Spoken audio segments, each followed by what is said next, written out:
क्या middle east में जंग अब एक नई खतरनाक सतह पर पहुंच चुकी है और क्या इजराइल एक साथ कई मोर्चों पर फंस गया है? ये हकीकत जानकर आप हैरान रह जाएंगे। मशरिक़े वुस्ता यानी मिडिल ईस्ट में जंग का दायरा रोज बरोज बढ़ता जा रहा है। इस वक्त हमले और जवाबी हमले का सिलसिला जारी है और दुनिया भर के लोग ये समझने की कोशिश कर रहे हैं कि आखिर इस जंग में कौन किस पर भारी पड़ रहा है। एक तरफ इजराइल और अमेरिका है, जबकि दूसरी तरफ ईरान लगातार जवाबी हमले कर रहा है। इस सिचुएशन में एक और इम्पोर्टेंट मुल्क सामने आता है और वो है लेबनान। लेबनान में मौजूद सबसे ताकतवर तंजीम हिजबुल्लाह खुलकर ईरान का साथ दे रही है। रिपोर्ट्स के मुताबिक हाल ही में इजराइल पर एक बड़ा हमला किया गया है। कहा जा रहा है कि ये हमला ईरान और लेबनान ने मिलकर किया। ये अटैक इजराइल के शहर इलाक और सेंट्रल एरियाज पर रिपोर्ट किया गया, जहां रॉकेट और मिसाइल हमले की खबरें सामने आई हैं। हिजबुल्लाह आमतौर पर रॉकेट अटैक्स के लिए मशहूर है, जबकि ईरान की तरफ से ज्यादातर मिसाइल और ड्रोन स्ट्राइक्स देखे जा रहे हैं। रिसेंट अटैक में भी कई रॉकेट्स एक साथ फायर किए गए, जिससे इजराइल के कई इलाकों में अलार्म सायरन्स बजने लगे। कुछ रिपोर्ट्स के मुताबिक रॉकेट के टुकड़े गिरने से इलाज शहर में कई अफराद जख्मी भी हुए हैं और कुछ इलाकों में नुकसान की इत्तला भी दी जा रही है। इस जंग के बढ़ते हुए हालात में इजराइल को एक से ज्यादा फ्रंट्स पर हमलों का सामना करना पड़ रहा है। एक तरफ ईरान सीधा हमला कर रहा है और दूसरी तरफ लेबनान की तरफ से हिजबुल्लाह भी इजराइल को टारगेट बना रहा है। हिजबुल्लाह असल में लेबनान की एक सियासी और मुसल्ला तंजीम है जो 1980s की दहाई में कायम हुई थी। इस तंजीम का लेबनान के शिया मुस्लिम कम्युनिटी में काफी असर और रसूख है और ईरान इसकी हिमायत करता है। 2026 में जब ईरान और इजराइल के दरमियान टेंशंस बढ़ने लगे तो हिजबुल्लाह ने भी इजराइल के खिलाफ अपनी एक्टिविटीज तेजी से बढ़ा दी। रिपोर्ट्स के मुताबिक 2 मार्च 2026 को हिजबुल्लाह ने नॉर्दर्न इजराइल पर रॉकेट फायर किए, जिसके बाद सरहदी झड़पें शुरू हो गईं। हिजबुल्लाह का हमला करने का तरीका कुछ अलग है। वो अक्सर एक साथ दर्जनों या कभी-कभी 100 से ज्यादा रॉकेट्स फायर करता है ताकि इजराइल के डिफेंस सिस्टम को ओवरवेल्म किया जा सके। इजराइल के पास आयरन डोम और डेविड स्लिंग जैसे पावरफुल डिफेंस सिस्टम्स मौजूद हैं, जो अक्सर रॉकेट्स को हवा में ही तबाह कर देते हैं।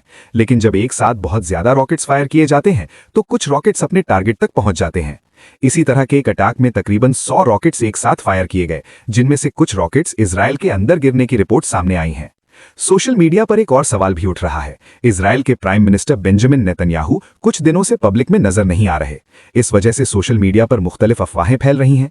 कुछ लोग कह रहे हैं कि शायद वो अंडरग्राउंड बंकर्स में मौजूद हैं, जबकि कुछ अफवाहों में उनकी मौत तक का जिक्र किया जा रहा है। लेकिन अभी तक इन खबरों की कोई तस्दीक नहीं हुई और न ही किसी ऑफिशियल सोर्स ने इस बात की पुष्टि की है। दूसरी तरफ इजराइल भी लेबनान के नॉर्दर्न इलाकों पर हमले कर रहा है, जिसकी वजह से लेबनान को भी काफी नुकसान उठाना पड़ा है और कई इलाके तबाह हो चुके हैं। यानी इस वक्त मिडिल ईस्ट में सिचुएशन बहुत ही नाजुक हो चुकी है। ईरान, इजराइल और लेबनान के दरमियान ये जंग पूरे रीजन को मुतासिर कर रही है।